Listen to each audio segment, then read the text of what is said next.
I thought the only thing worse than a past with a delete button was a past with no buttons at all. Turns out there's another option, a past that keeps running like unfinished code. Day 3 at Eon started like any other. The corridor, the line for the shower, synthetic coffee that smelled like statistics. The system's voice on the ceiling calmly reminding us that thanks to Eon protocols, we breathe, drink, and sleep. By the time I reached my terminal, something was already waiting for me. Not people, tasks. The system politely opened a window. Package, current deviations, category, stability anomalies, source, Department of Sustainable Development, status, priority, medium. In Eon, medium priority means nothing is on fire, but someone who always lives on fire has decided it's time you paid attention. I clicked Accept. A table unfolded on the screen. Local anomalies register, period, post-crisis, object, dome, no. The numbers were blurred out at my level. The anomalies sounded harmless. Brief pressure drop in subsector B3. Temperature fluctuations in corridor F2. Unscheduled reboot of valve unit in maintenance zone.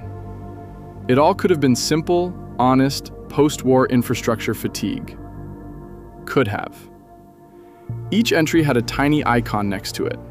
A circle, an arrow, a probability bar. Risk to resilience, low. Risk to resilience, minor. Sometimes, moderate. I scrolled through the lines, feeling like a doctor given a list of mild symptoms and forbidden to ask what the patient was like before the war. One field in the table stood out. Related events, pre-crisis models. Every anomaly came with a link down into history, into the same models I'd been dissecting yesterday. The system was practically saying, yes, this is happening now, and yes, we once simulated something very similar. I opened one of the entries. Local pressure drop. Location, Sector D, Subsector D2. Duration, 47 seconds. Official classification, minor deviation. System response, parameter correction, maintenance staff notified. Below that, a collapsed section. Related, pre-crisis model number. The code was in a familiar format. I expanded it.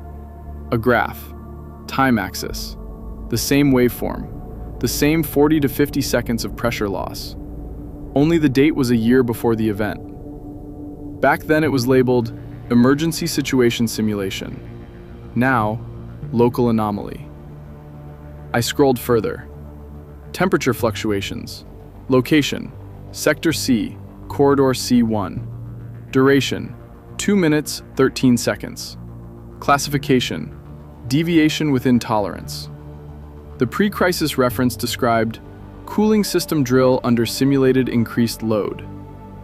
It felt like someone, years ago, had been rehearsing the very failures that now occurred on their own. I made a note. Officially, for pattern tracking. Unofficially, to not lose my mind from the déjà vu. The deeper I went, the more anomalies ended in the same short line. Sector E, indirect impact, no data or low. Sector E, the same place I was told I didn't need to go. Officially, a restricted area. Unofficially, a black hole on the map where shadows drained. I tried clicking on that field.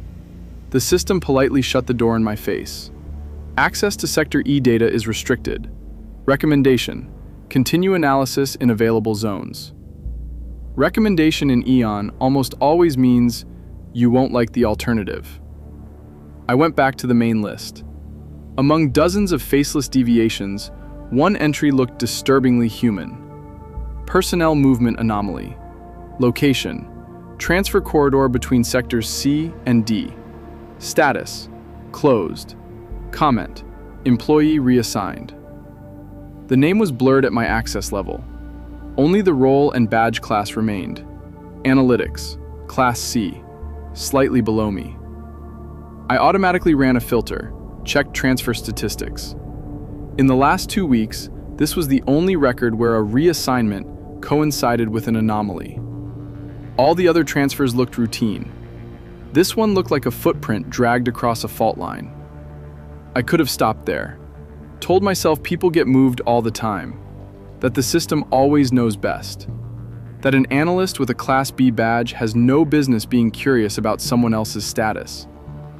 Instead, I did what Eon officially calls deep contextual analysis, and unofficially, asking unnecessary questions. I opened the central directory, entered filters Analytics, Class C, last 3 months. The list was short: names, IDs, sectors. One of the IDs was marked in gray. Status: reassigned, new sector, restricted. Restricted is a pretty word. It's convenient for covering anything that's no longer up for discussion. I checked the date. It matched the personnel movement anomaly and one of the spikes on the stability report. On paper, it was still just data, but somewhere under the dome, there was a person who walked out of one sector one day and never came back. I did make it to lunch. The Sector D cafeteria still looked almost cozy. Same tables, same plastic trays, the same dumb arguments about the taste of food substitutes. I grabbed a portion of something called grain base and sat at a table in the back. A couple of minutes later, a fragment of conversation from the next table drifted over.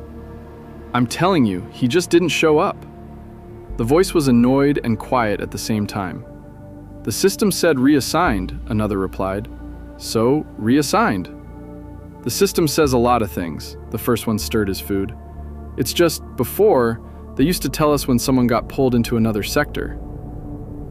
I pretended to be deeply interested in whatever was on my tray.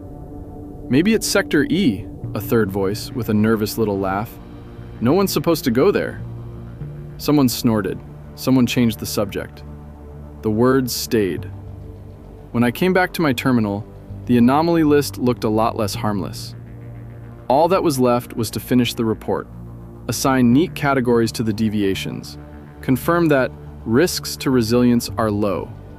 The system loves when everything can be expressed in a single number between 0 and 1. I completed the summary and hit submit. A couple of seconds later, a new window appeared. "Thank you. Your analysis of local anomalies will be used to adjust protocols. Additional access. Temporary extension of analytical rights. Zone. Aggregated indicators for Sector E." Sector E appeared on my screen for the first time not as a blurred rectangle, but as a word with something behind it. I clicked confirm. The new section didn't open immediately. A second, another. Too long a pause for a machine used to answering faster than you can blink. Then a panel appeared. No diagrams, no detailed maps, just a few bars. Sector E stability. Infrastructure, normal. Life support, normal. Behavioral deviations, below average. External influences, none. Too perfect. Even the dome we called home had its glitches. Micro cracks, rough edges. Sector E looked like a brochure. In the lower right corner of the panel, a tiny icon flickered. A white triangle inside a circle.